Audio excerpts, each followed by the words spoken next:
PUV driver sa Rehiyon 1 hinihikayat na maagang makipag-ugnayan sa mga LGU kaugnay sa distribusyon ng kanilang cash assistance. Para sa detalye ng balitang yan, kasama natin Idol Aaron Navelgas.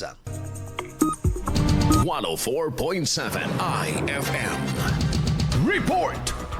Hinikayat ng Department of Social Welfare and Development Field Office 1 ang mga Public Utility Vehicle o PUV drivers sa Ilocos Region na makipag-ugnayan agad sa kanilang lokal na pamahalaan upang tiyakin ang kanilang pagkakasama sa listahan ng mga benepisyaryo ng 5,000 pesos na cash assistance sa ilalim ng Assistance to Individuals in Crisis Situation o AICS program.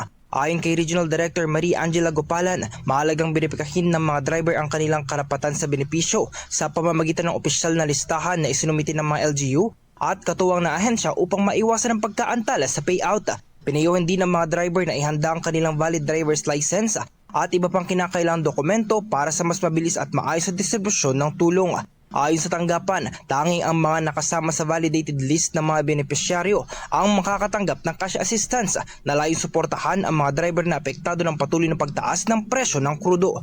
Kasama mo sa IFM Dugupan, Idol Aaron Navelgas, Tatak IFM. IFM News. IFM News. IFM News.